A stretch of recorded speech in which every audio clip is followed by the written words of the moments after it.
Sounds beautiful.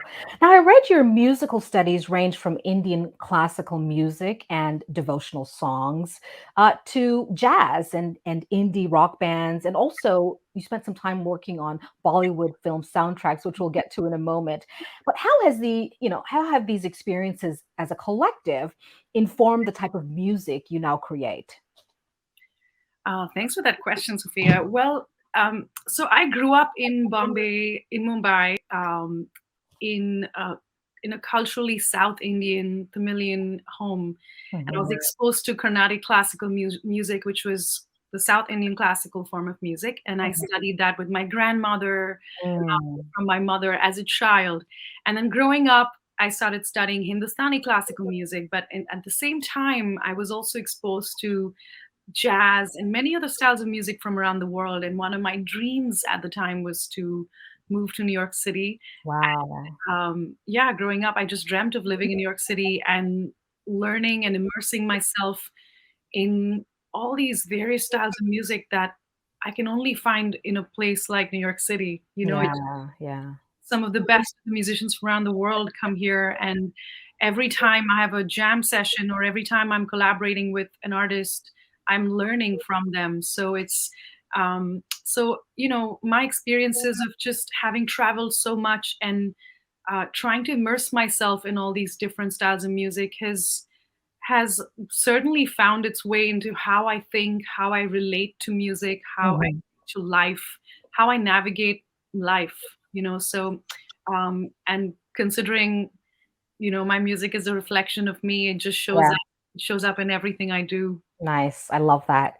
Now, in 2020, you released your sophomore solo album, Periphery, on Chesky Records and was nominated to the 63rd annual Grammy Award for Best New Age Album. Can you tell us about the songs on that album?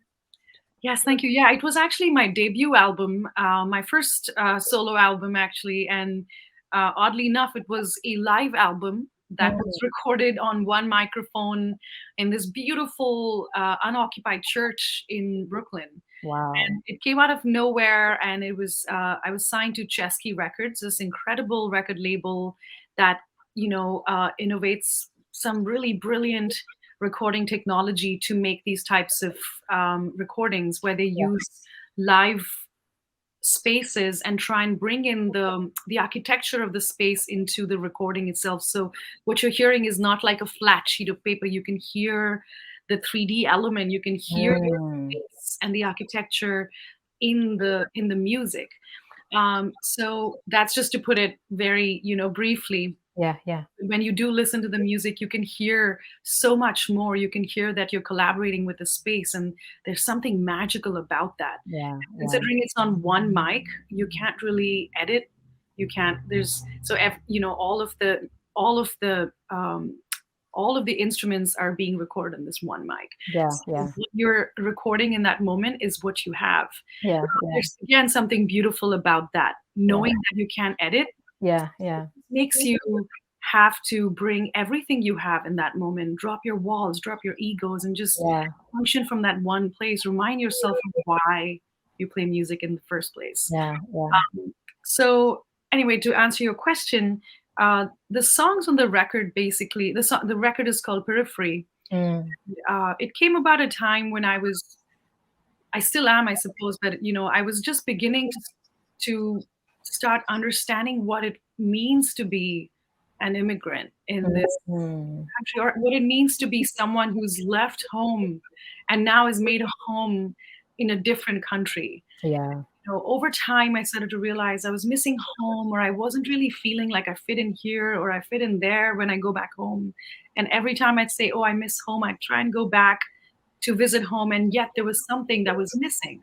Mm. I was on the periphery of of everything, of Yeah, cultures, of communities, and that just I felt very isolated, and I think music is how I process all of my yeah, feelings and all of my emotions. So this was my natural go-to when yeah, when the record deal came about. That's what I was going through, and yeah. only thing I could talk about authentically.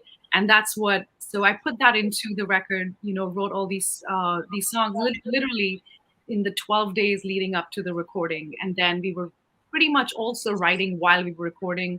A lot of the music on the record is improvised, so it's coming straight from the heart, straight Wow. from what we were all feeling in that moment. Yeah. And I think the very process of recording that album was very healing for me, Yeah. because in the process I realized that, it's just, home is not something I can be looking for outside, because no matter what, if I'm always feeling a little lost, or Yeah. I don't belong, it's Yeah. just, I'm thinking about it not in the correct way. Yeah. It's I here. had to lean into myself, Yeah. Yeah. Yeah. and the process was really beautiful and powerful, that it led me here. Yeah. Yeah. Yeah.